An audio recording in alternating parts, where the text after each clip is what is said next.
June 6, 1944, 6:30 a.m. Omaha Beach, Normandy, France. First Lieutenant Robert Edlin, 2nd Ranger Battalion, crouches behind a beach obstacle as German machine gun fire sweeps across the sand above him. Around him, hundreds of American soldiers are pinned down on the narrow beach between the waterline and a stone seawall 200 yards inland. Behind them, the English Channel churns with landing craft bringing more men ashore. Ahead, atop 100-foot bluffs overlooking the beach, German bunkers and trenches pour devastating fire onto the Americans below. Edlin has been ashore for 30 minutes.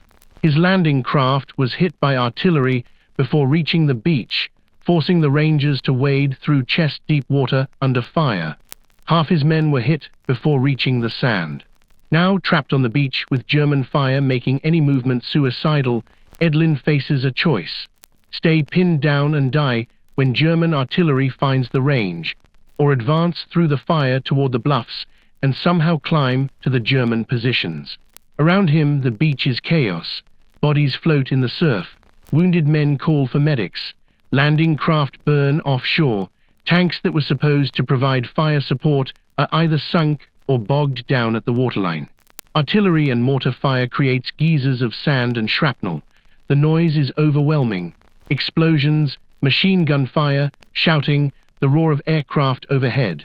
The plan for Omaha Beach called for a rapid assault. Land under cover of naval bombardment and air attack, clear the beach obstacles, advance inland, and link up with airborne forces. Instead, the assault has stalled completely. American forces are pinned down, suffering horrific casualties, making almost no progress. If this continues, D-Day at Omaha will be a catastrophic failure. But scattered across the beach, in small groups isolated from their units, without communication with higher command, junior officers and NCOs like Edlin are making individual decisions. They're organizing whoever is nearby: Rangers, infantry from different divisions, engineers, even Navy personnel, and moving forward. Not because of orders, because the only way to survive is to advance. Edlin shouts to the men near him, "Follow me." He rises and sprints toward the bluff, not looking back to see if anyone follows. Within seconds, machine gun fire tracks toward him. He dives behind another obstacle, breathless and terrified. Behind him, a dozen men are moving forward, following his lead. It's a tiny advance, maybe 50 yards, but it's the beginning of what will eventually succeed. By day's end, American forces will control Omaha Beach and the bluffs above it. But the cost will be staggering, and the outcome, for many hours, will remain desperately uncertain. Operation Overlord, the Allied invasion of Nazi-occupied France, was the largest amphibious operation in history. Planning had consumed over a year. The operation involved over 150,000 troops landing on D-Day itself, supported by thousands of ships and aircraft. 5 landing beaches were designated across a 50-mile stretch of Normandy coastline. Utah and Omaha for American forces, Gold, Juno, and Sword for British and Canadian forces. Omaha Beach was assigned to the USV Corps. The 1st Infantry Division, the Big Red One, and 29th Infantry Division would make the assault, supported by Rangers, engineers, and armor. The beach stretched approximately 6 miles, bounded by cliffs at either end and dominated by bluffs up to 100 feet high overlooking the sand. The assault plan assumed that massive preliminary bombardment would suppress German defenses. Heavy bombers would strike German positions at dawn. Naval gunfire from battleships and cruisers would pound bunkers and trenches. Specialized tanks, DD or duplex-drive Shermans designed to swim ashore, would provide immediate fire support. With defenses neutralized, infantry would land, clear obstacles, advance through gaps in the bluffs, and push inland. Intelligence suggested Omaha was defended by a single static infantry division of limited quality. Older soldiers, non-Germans, with poor morale and equipment. This assessment was catastrophically wrong. The actual defenders included elements of the German 352nd Infantry Division, a quality formation with combat veterans from the Eastern Front, well-trained, well-led, and occupying excellent defensive positions. The 352nd had been moved into the Omaha sector recently, and Allied intelligence hadn't detected it. This meant German defensive strength was approximately double what American planners expected. The German positions were formidable. Concrete bunkers mounting artillery, anti-tank guns, and machine guns were positioned to create interlocking fields of fire across the entire beach. Trenches and fighting positions lined the bluffs. Obstacles, steel hedgehogs, wooden stakes, mines covered the beach and underwater approaches. Wire obstacles blocked access routes inland. The defenses had been refined for years specifically to repel amphibious assault. The combination of underestimated German strength and excellent defensive positions would turn Omaha Beach into the bloodiest battle of D-Day. Major General Leonard Gero commanded V Corps, responsible for both Omaha and Utah beaches. An experienced but cautious commander, Gero had planned the Omaha assault meticulously but based on flawed intelligence about enemy strength. Major General Clarence Hubner commanded the 1st Infantry Division, which provided much of the Omaha assault force. The 1st Division was experienced. It had fought in North Africa and Sicily, but most troops landing at Omaha were replacements who'd never seen combat. Colonel George Taylor, commanding the 16th Infantry Regiment, 1st Division, would speak the words that came to symbolize Omaha Beach. There are two kinds of people who are staying on this beach, those who are dead and those who are going to die. Now let's get the hell out of here. Colonel Max Schneider commanded the 5th Ranger Battalion attached to the Omaha assault. His Rangers would prove critical in organizing small unit attacks on German positions when the assault stalled. Captain Joseph Dawson commanded Company G, 16th Infantry. His company would be among the first to successfully climb the bluffs and attack German positions from behind, beginning the breakthrough that eventually succeeded. On the German side, Lieutenant General Dietrich Kreyes commanded the 352nd Infantry Division. An experienced Eastern Front veteran, Kreyes had positioned his forces to maximum advantage and trained them extensively in defensive tactics against amphibious assault. Lieutenant Bernhard Fröking commanded a German strongpoint designated WN-62, a fortified position with excellent fields of fire over Omaha Beach. His position would hold out for hours, inflicting heavy casualties on American troops. And there were thousands of individual soldiers. American troops landing under fire, German soldiers defending their positions, medics treating wounded, engineers clearing obstacles, Navy coxswains bringing landing craft ashore despite withering fire. D-Day at Omaha was shaped by countless acts of courage, fear, determination, and sacrifice by men whose names are mostly forgotten. 5:00 a.m. to 6:00 a.m., June 6th. At 5:00 a.m., while it was still dark, heavy bombers approached the Normandy coast. The plan called for 329 B-24 Liberators to saturate German positions with bombs, cratering defenses and killing defenders before the first troops landed. The bombing failed almost completely. Heavy cloud cover obscured the target area. Bombardiers, concerned about hitting landing craft approaching the beach, delayed their bomb releases. Most bombs fell miles inland, hitting empty fields. German positions remained intact and fully manned. At 5:30 a.m., naval bombardment began. Battleships USS Texas and USS Arkansas, along with numerous cruisers and destroyers, opened fire on visible German positions. The bombardment was intense, over 10,000 shells fired, but largely ineffective. German bunkers were reinforced concrete, designed to withstand heavy fire. Most positions survived intact. Some defenders were killed or stunned, but overall defensive capability remained high. The DD tanks, which were supposed to swim ashore and provide immediate fire support, faced disaster. Launched 6,000 yards offshore into rough seas, most sank immediately. Of 32 DD tanks launched, only 5 reached the beach. The rest sank, drowning crews. This meant infantry would land without armor support. As dawn broke at 6 o'clock a.m., German defenders looked down from the bluffs onto the beach below. Their positions were largely intact. Their weapons were ready, and approaching through the pre-dawn murk were hundreds of landing craft carrying American troops. Lieutenant Frerking later described his view. We could see the ships offshore, thousands of them. Then the landing craft started coming, wave after wave. We couldn't believe the numbers, but we were ready. Every gun, every position aimed at the beach. We waited for them to get close. 6:30 a.m. to 7 o'clock a.m. The first assault wave, 1450 men from companies A, E, F, and G of the 16th Infantry, plus Ranger companies, approached Omaha Beach in 36 landing craft. The plan called for landing at low tide to allow engineers to clear beach obstacles. Then subsequent waves would land at intervals as the tide rose. Company A, 116th Infantry, 29th Division, landing at the western end of Omaha, was essentially destroyed within minutes.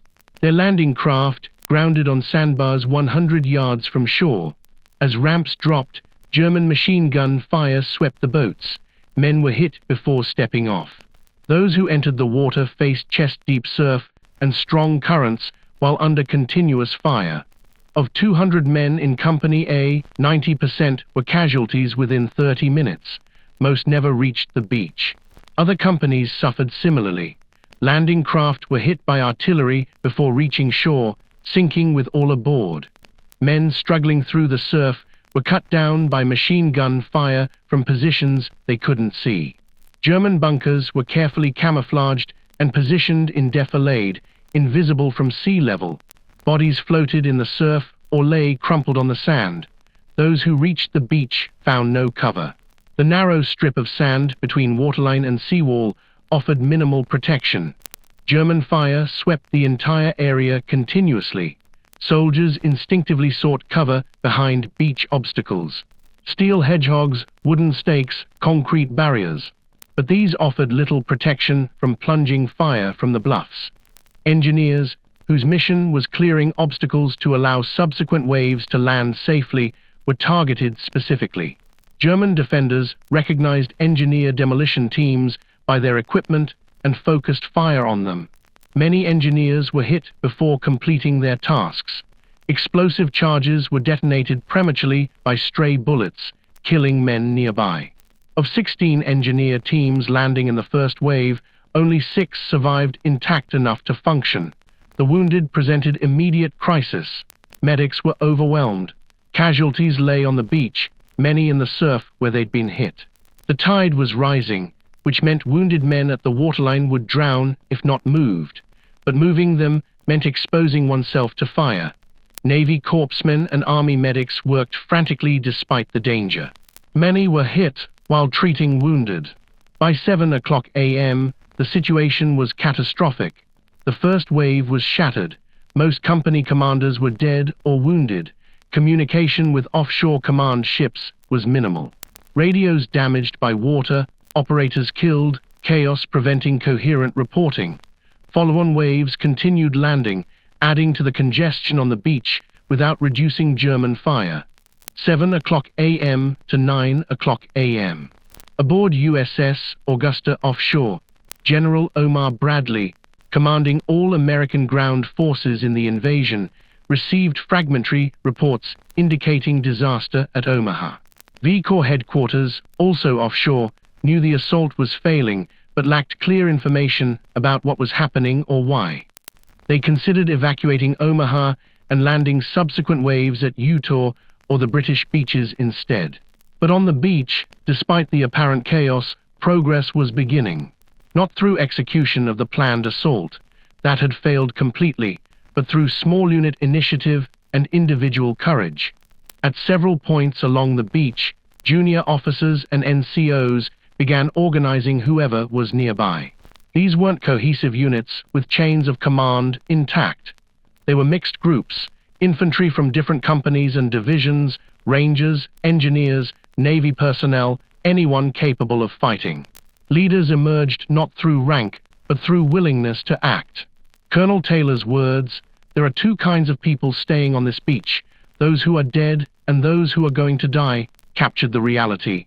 Staying pinned down meant certain death from German artillery eventually finding the range. The only option was advancing, regardless of casualties. Small groups began moving, not en masse. German fire made mass movements suicidal, but in small rushes. 1 or 2 men would sprint forward 20 to 30 yards and dive into cover. Then another group would move. Slowly, painfully, American troops began working their way toward the bluffs. Engineers and infantry used Bangalore torpedoes to blast gaps through wire obstacles. They threw grenades into German trenches visible partway up the bluffs. They provided covering fire, often inaccurate since most soldiers couldn't identify targets clearly, to suppress German positions while others moved. Navy destroyers, recognizing the desperate situation, closed to within 1,000 yards of shore, dangerously shallow water, and provided direct fire support. Destroyers USS McCook, USS Carmack, and USS Doyle fired at German bunkers at nearly point-blank range, knocking out some positions and forcing others to stop firing temporarily. Slowly, American troops reached the base of the bluffs. The steep slopes offered some protection from German fire coming from the top. Germans had to expose themselves to fire straight down. Small groups began climbing. The bluffs were steep, slippery from clay soil, and crisscrossed with wire and mines, but they were climbable. Captain Dawson's Company G, which had suffered heavy casualties landing, was among the first to begin climbing. Dawson led approximately 40 men up a ravine, a natural gap in the bluffs, under fire. They reached the top around 8:30 a.m., the first American troops to do so. At the top, they were behind German frontline positions. They began attacking bunkers from the rear, where defenses were minimal since Germans hadn't expected threats from that direction. Hand grenades, rifle fire, and flamethrowers cleared German positions one by one. Other groups followed similar patterns at different points along the beach. By 9:00 a.m., perhaps 600 American troops had climbed the bluffs at various locations. They were disorganized, cut off from support, and facing German counterattacks, but they were off the beach and engaging German positions, 9:00 a.m. to 12:00 p.m. The success of small groups reaching the bluff tops had cascading effects.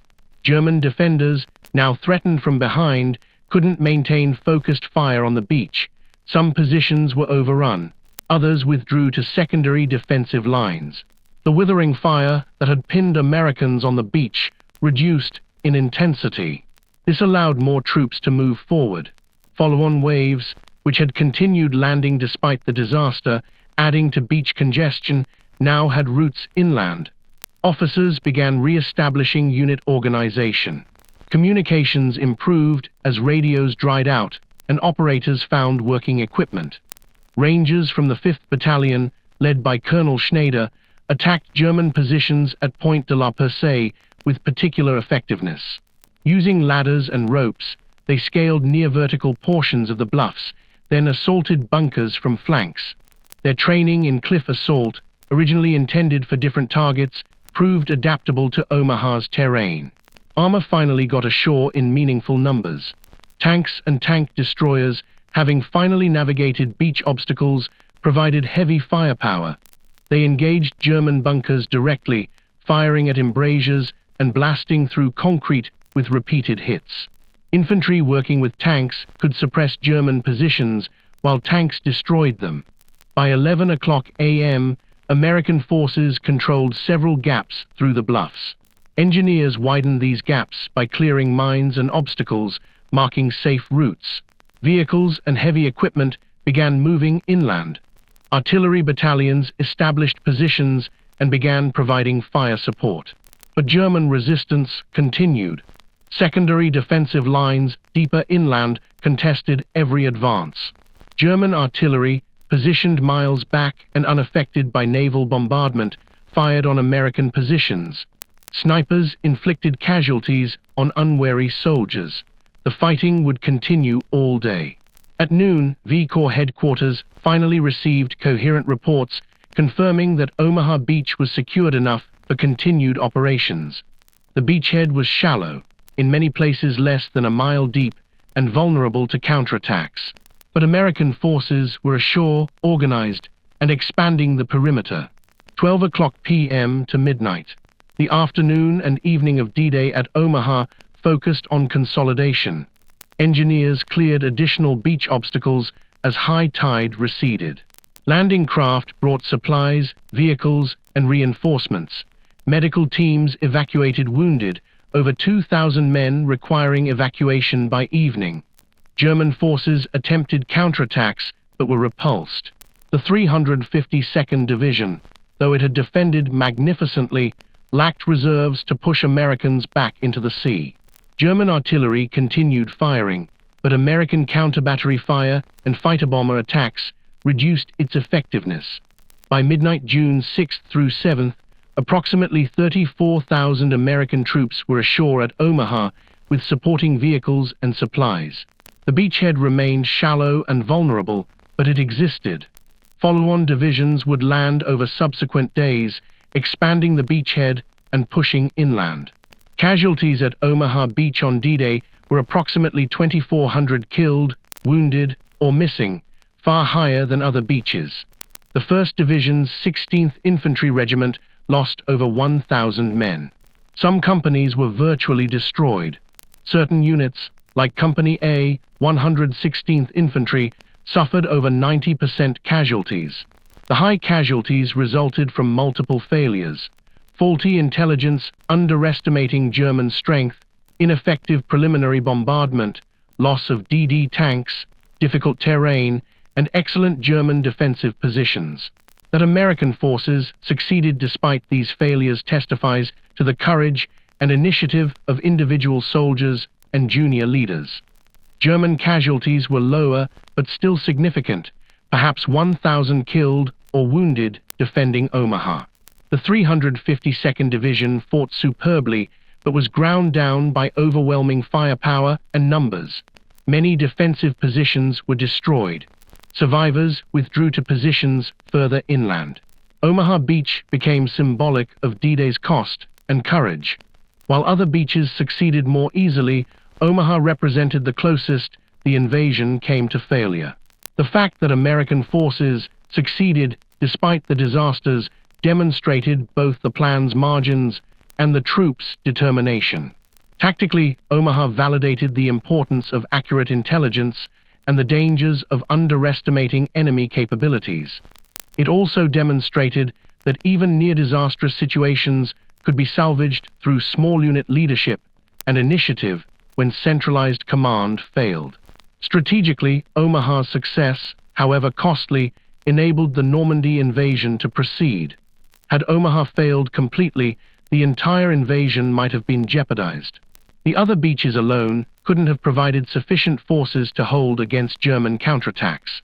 The individual stories, junior officers leading mixed groups forward, Navy destroyers risking grounding to provide fire support, Rangers scaling cliffs under fire, medics treating wounded despite danger, entered American military lore. These weren't superhuman actions, but ordinary people performing extraordinarily under inconceivable stress. For the Germans, Omaha represented their most successful D-Day defense.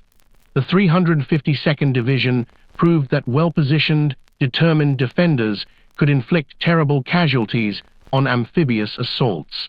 But they also proved that even successful tactical defense couldn't prevent strategic failure when facing overwhelming Allied superiority in numbers, firepower, and logistics.